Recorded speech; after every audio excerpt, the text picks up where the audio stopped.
नमस्ते दोस्तों, आज मैं आपके लिए एक बेहद ही ज़रूरी खबर लेकर आया हूँ। आज की इस वीडियो में उन सभी के लिए ज़रूरी है जो 20-60 साल से ऊपर के बुजुर्ग यानी कि सीनियर सिटीजन हैं, या कोई विधवा महिला या कोई दिव्यांग।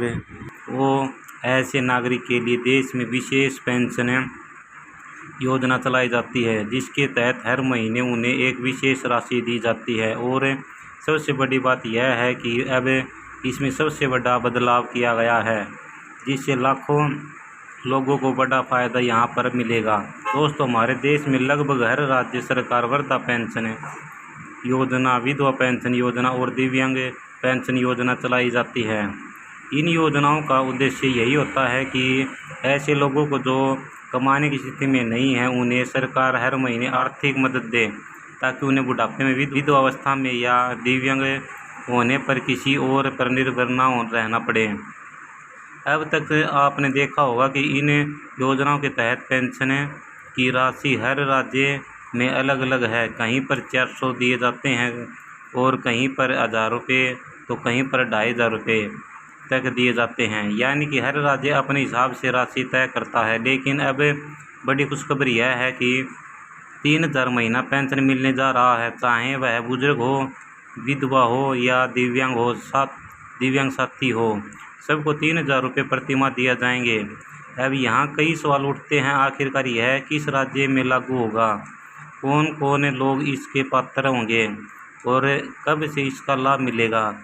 इन सब सवालों का जवाब मैं आपको विस्तार से देने वाला हूँ, इसलिए आप से निवेदन है कि इसे जो पूरा देखें। धन्यवाद। यदि फिर भी आपके मन में कोई सवाल रह जाता है तो हमें कमेंट में ज़रूर पूछें। धन्यवाद। चलते हैं वीडियो की ओर। तो मैं आपके हर सवाल का जवाब देने की पूरी कोशिश करूँगा। साथ ही आपके राज्य में अभी के समय कितनी पेंशन मिल रही है, हमें कमेंट में ज़रूर बताएं। तो चलिए हम जानते हैं विस्तार से। दोस्तों, जब भारत सरकार कोई योजना लाती है तो वह पूरे देश में लागू होती है। जैसे प्रधानमंत्री आवास योजना, आयुष्मान भारत कार्ड, अटल पेंशन योजना और सुकन्या समृद्धि योजना। यह सब योजना पूरे देश में समान रूप से लागू होती हैं। लेकिन बात जब राज्य सरकार की पेंशन योजनाओं की आती है तो यहाँ पर आपको फ़र्क देखने को मिलेगा। अब मैं आपको कुछ राज्यों और उदाहरण देता हूँ।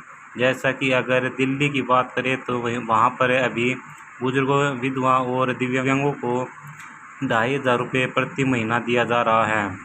इसी प्रकार हरियाणा में 3000 रुपये दिए जाते हैं। और अब हाल ही में घोषणा हुई है कि हरियाणा में पेंशन 3250 रुपये कर दी जाएगी। यानी हर बुजुर्ग, हर विधवा, हर दिव्यांग को 3250 रुपये हर महीने मिलेंगे।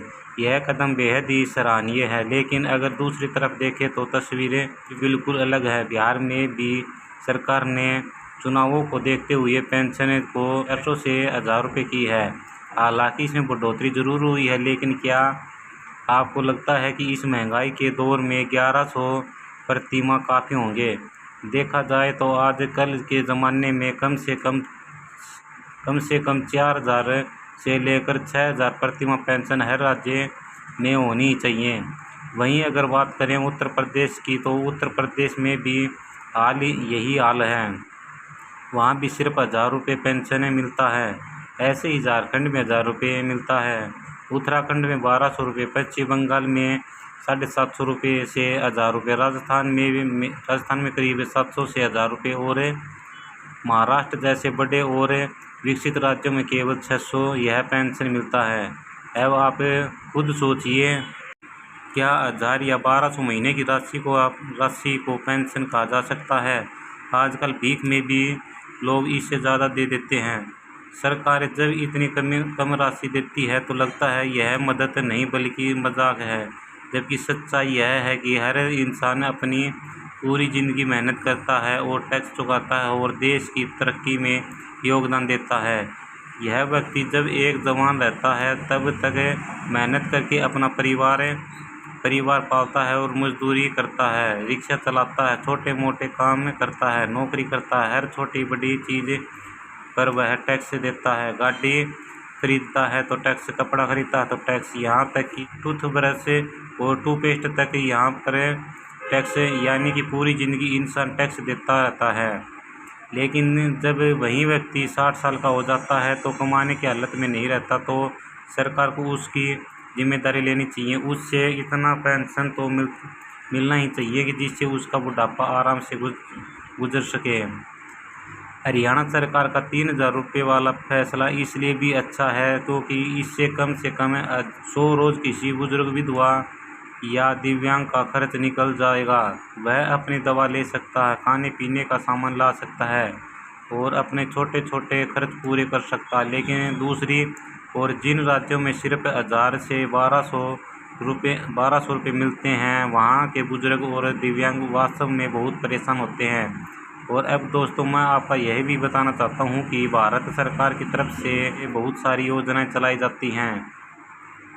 इसमें से अटल पेंशन योजना एक ऐसी योजना है जिसमें बहुत कम योगदान करके आप 60 साल की उम्र में 1,000 से 5,000 तक की पेंशन पा सकते हैं। ऐसे ही श्रमयोगी मानधन योजना भी मजदूर वर्ग के लोगों के लिए है, जिसमें वे अपना नाम दर्ज कराकर भविष्य में पेंशन का लाभ ले सकते हैं। इसी तरह नेशनल पेंशन स्कीम नौकरी करने वाले लोगों के लिए बहुत फ़ायदेमंद है।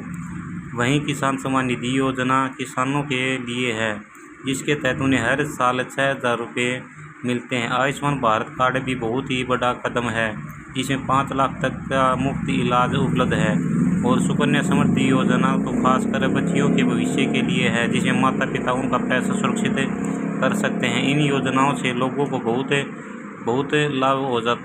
लाभ हो सकता है। लेकिन असली समस्या यह है कि इनका प्रचार सही से गांव-गांव तक नहीं पहुंचता।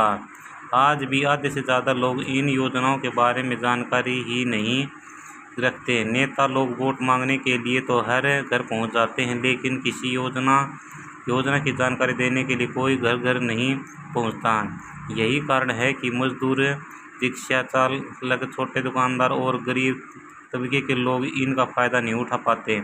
दोस्तों, अब वक्त आ गया है कि बाकी राज्य भी हरियाणा से सीख ले और अपनी पेंशन राशि बढ़ाएं, क्योंकि बुजुर्ग, विधवा और दिव्यांग समाज का वह वर्ग है जिनकी मदद करना सरकार की सबसे पहली जिम्मेदारी है। इन लोगों ने अपनी पूरी ज़िंदगी देश के लिए मेहनत की है और अब सरकार का फर्ज है कि उन्हें बुढ़ापे में सम्मान के साथ जीने का मौका दे।